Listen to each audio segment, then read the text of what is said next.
for this video, what we're going to do is kind of like a part two of the first video that I had, which was looking at the peopling of the world, so trying to understand how humans, following the out of Africa theory, spread to many different parts of the world. For this video, what we're going to look at is the settling of the Americas, sort of talk about some archaeological evidence that was found there. Then we will look at the emergence of agriculture and the importance of agriculture for humans. But starting with the Americas, the earliest confirmed human occupation of the Western Hemisphere dates to around 12,000 BCE, which is roughly 40,000 years after the settling of the Eurasian landmass, as well as Australia. So accordingly, all human remains found so far in the Americas belong to Homo sapiens sapiens, and scholars are not quite certain the exact route that the early settlers took when they came, or if they traveled over land or by water. One theory, of course, is that they used the land bridge known as Beringia, which would have been sort of like a land bridge between Russia and Alaska. Now today that is covered by roughly 50-mile stretch of the Bering Sea, and as the Earth started to experience different periods of coldness and glaciation, the ocean level would have declined and Beringia would have become a land bridge. Now there are other theories as far as what could have happened. Others believe that they might have hugged the coast, traveling in boats that were covered by animal skins, and in doing so, the boats would have allowed them to proceed down the coast from Beringia to South America. Now, in all honesty, it could have been some combination of the two. There's no rule that says it has to be one or the other. Now, the best evidence of these migrations and of these early migrations actually comes from the oldest settlement they have found, which is in Monteverde, Chile, and this is only roughly 9 miles away from the Pacific coast. So again, hugging the coast in that idea. With Monteverde, it is the most important ancient site in the Americas for several reasons. First, without a doubt, it definitely contains some very early remains. A lot of the remains were covered by a layer of peat, which helped to preserve what was beneath it. And even after thousands of years, organic materials like wood, skin, and plants that almost never survive are still visible in this peat. In addition to that, we can also see that professional archaeologists have recorded which level these items were found at. And in doing so, and in using carbon-14 testing, they can better understand the area. Now, carbon-14 testing is very important. So basically, carbon-14 is an isotope of carbon that is present in all living organisms. Because the percentage declines after death, by using carbon-14 dating, archaeologists and scientists are able to figure out the approximate age of an archaeological sample by analyzing the amount of carbon-14 that is in it. Now, with carbon-14 analysis, the evidence for Monteverde gives an approximate date to 12,000 BCE for the lowest level definitely occupied by humans. Although no human remains were found at that level, what they can say is that they did find footprints of a young child or a young teenager that were preserved. And in addition to that, they were able to determine that there were roughly 30 residents that lived in Monteverde, and they lived in a structure that was about 22 yards long and covered with animal skins. They also know the floor was covered with animal skins. The residents also used poles to divide the structure into smaller settlements, probably for family groups, and they heated those with fires and clay hearths. They also prepared food that they had gathered, like wild berries, fruits, potatoes, and in an even lower level with stone tools found is less convincing than the human footprint because, of course, they can't prove that humans were there, but it's a pretty good sign that humans might have been there if we're thinking about the use of these tools. So with that, a lot of people are sort of pushing that date back more recently and starting to look to maybe an older sort of date for when people finally made their way to the Americas. So now what we're going to talk about is the emergence of agriculture. This is absolutely monumental to the human condition. And I think so often we look back on historical events like the creation of agriculture and we just assume that that's what was supposed to happen, that that was the trajectory that humans were meant to take. However, with the emergence of agriculture, what we can see is that this is actually a crucial break in the history of humans, and it didn't necessarily have to happen. So people began to first start planting specific seeds in locations, and they started to raise and tame animals. Now, as far as agriculture, in order for a society to be considered agricultural, it has to do both. It has to plant seeds and tame and use animals. Some groups practice cultivation, not agriculture, and that is where they would plant seeds and come harvest time around fall, they would come and collect those, but that's not necessarily agriculture because they're not domesticating these animals. The first people who learned how to plant seeds, domesticate animals, and cultivate crops were the Napfundias, and they lived in Palestine and southern Syria around 12,500 BCE. Because they could make more advanced stone tools, they are going to be referred to as Neolithic, as opposed to Paleolithic. And everything we looked at previously with the Americas, and if you watch the first video, everything we talked about there, that is all Paleolithic, these earliest societies. So now we're moving into the Neolithic age. In this Neolithic age, they began cultivating their first crops, figs, around 9400 BCE. This is going to be because the figs that they ate didn't have good seeds, and they wanted to figure out how to plant them. So what they would do is they would actually plant a branch from a fig tree into the ground. And if they hadn't done this, the plant would have died out the following season. So they start to learn, well, if you put a branch in the dirt, then the fig will come back. The next crop they cultivated was grain, and wild grains had very weak stems, and they started to pick the seeds from the tallest, from the best plants, just with a theory for these earliest humans that this was going to create a better harvest the next year, and sure enough, it did. The Napundians also mastered the domestication of animals. The first step was to only kill animals that could no longer breed. And after several thousand years, they started to domesticate goats, sheep, cattle. It is suggested that they probably started to live in cities of around 150 to 200 people. And the importance here is that they're sedentary. They're no longer hunting and gathering. One very crucial moment that comes with the emergence of agriculture is going to be the fact that humans are now going to be sedentary. Now, with this, we can see that there are other civilizations that will also start to emerge as well. One of the ones in particular that we'll be looking at next week is, of course, going to be Mesopotamia. But for now, what I want to do is to move ahead and to switch gears, and I want to look a little bit at the Paleolithic age. Now, for the Paleolithic period, there are many different characteristics that we have seen. So with the Paleolithic period, this is what we've already started to look at with the last video and at the first of this video. But people in that period, they are hunters and they are gatherers. That means that every day is a fight for survival.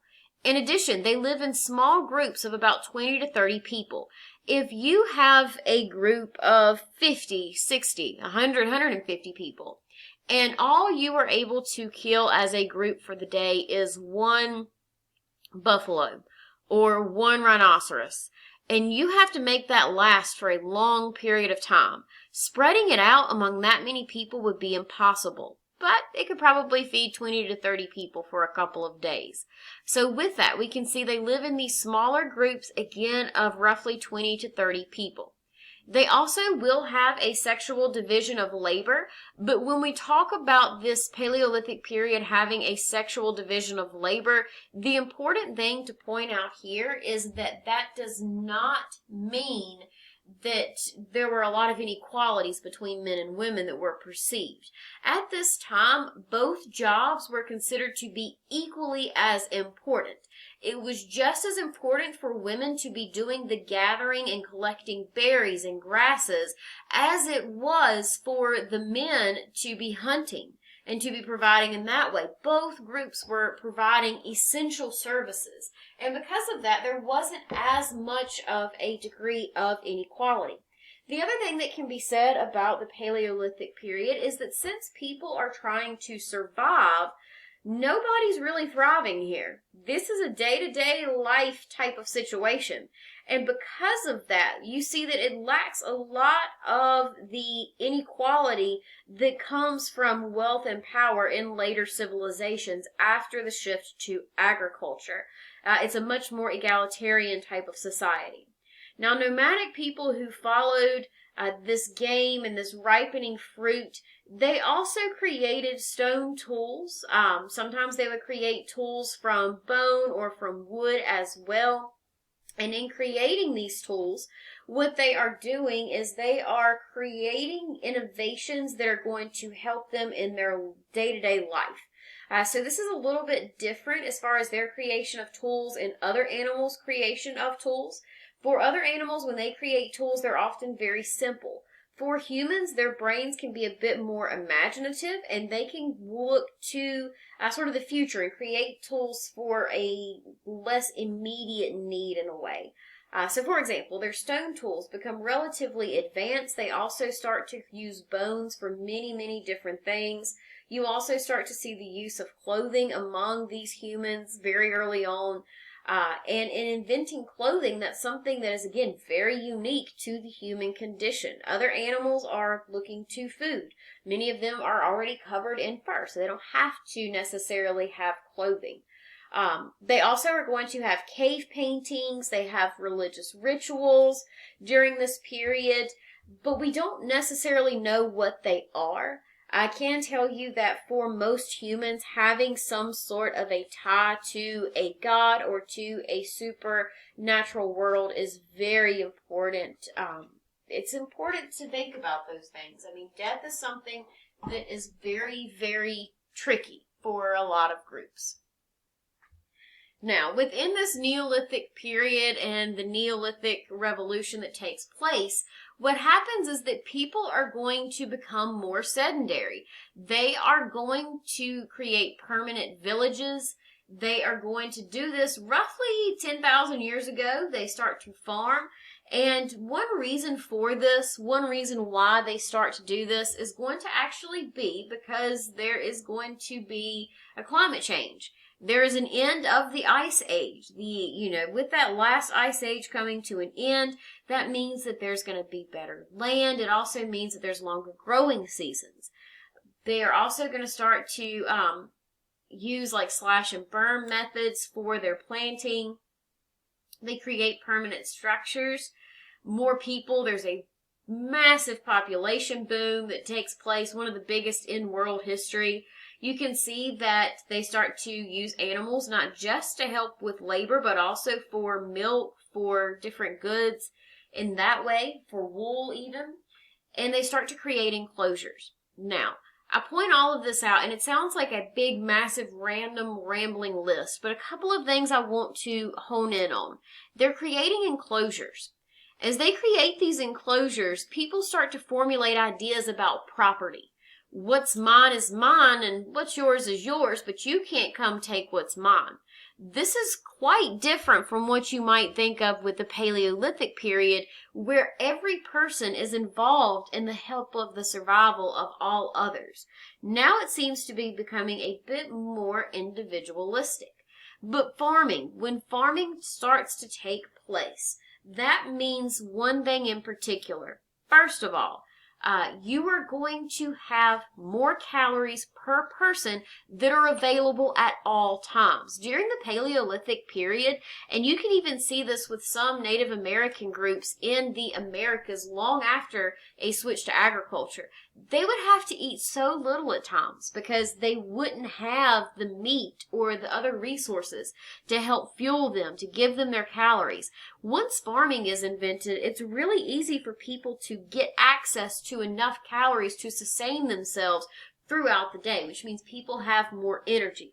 More energy more things are going to get done as far as buildings and structures. But with all of this being said, the other important shift that takes place is that as more people are able to eat off of these calories, it also oftentimes means that not everybody has to be involved with the production of food. So now what I'm going to do is I am going to go over 5 key characteristics of a civilization, and we're going to try to break down and understand what they look like. So first one up here, we're going to say that population alone does not distinguish a village from a city, and advanced cities is one of these distinguishing factors for a civilization.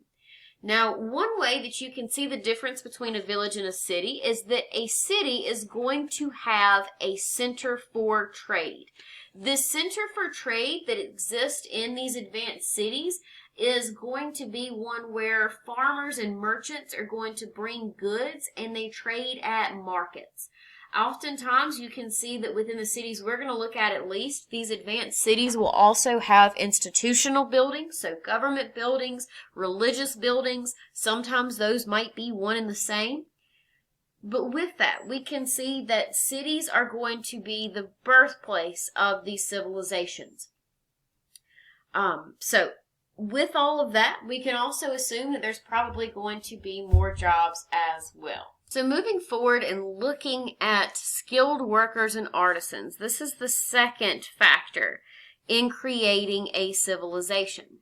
And with specialized workers, what we see is that skilled workers start to specialize their craft because of the steady food supply that comes with agriculture. Now, as they grow, these specialized workers are going to develop. You have workers like traders, government officials, priests. You start to see the food surplus allows for specialization in things like jewelry. People are able to create weapons, pottery, architecture. These are all jobs that would not be possible if they weren't able to obtain food from another source. So you start to see that certain jobs might be valued better than others, and they're all kind of valued based on how you're able to survive and the type of life you can live as you do that job. In addition to that, we can also look to institutions. Now, in a civilization, leaders will start to emerge among the people, and they are going to start establishing laws, and they are going to establish regulatory practices.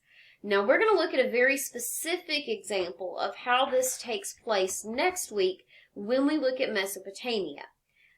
But to give it to you this way, if I were to give you all a project, and I told you that you had to complete the project in a week, and say that project was to create a poster board, very quickly within the group of, say, 5 or 6 people, you are going to see a leader is going to emerge.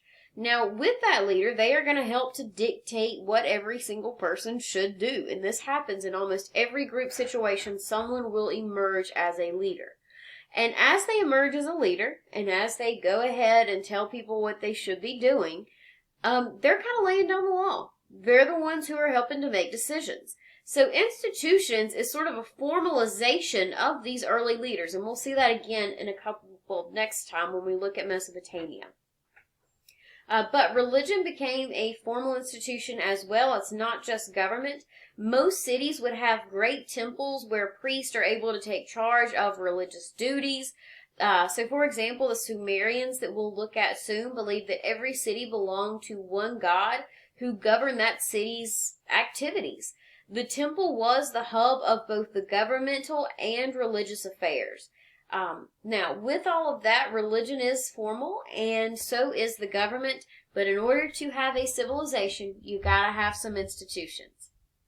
Now, the next one is a bit more controversial among historians, and it's one that I include simply for the idea of debate and figuring out whether it should necessarily be part of these 5 characteristics. So, number 4 is record keeping. So you have scribes and professional record keepers that start to emerge.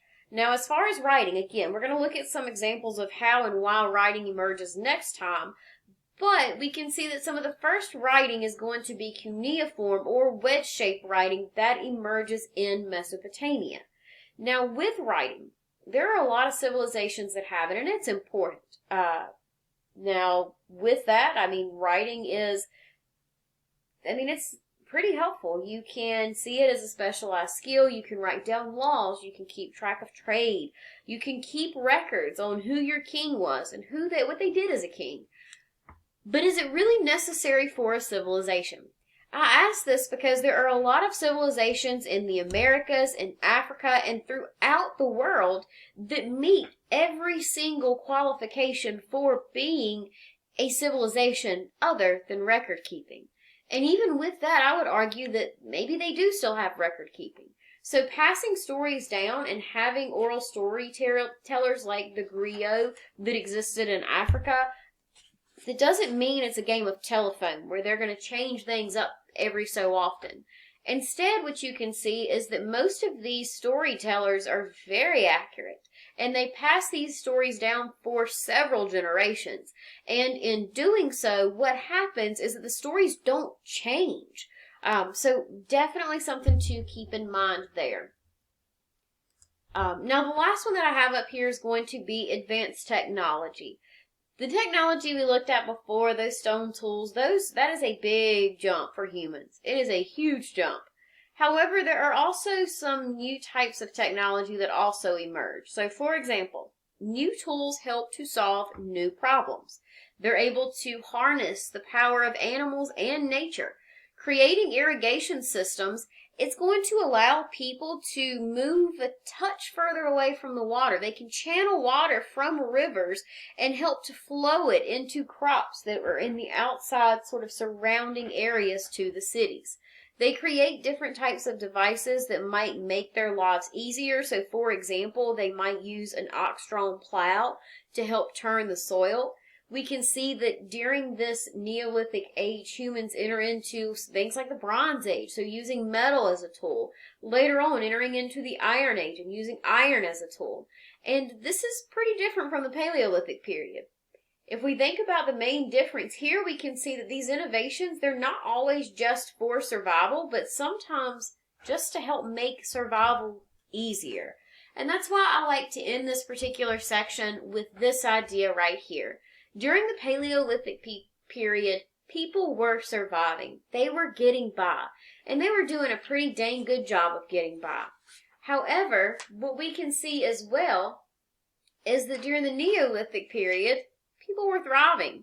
People were finally able to move forward and to move past a life where every day was a fight for survival, and instead move into a life where it was now about thriving.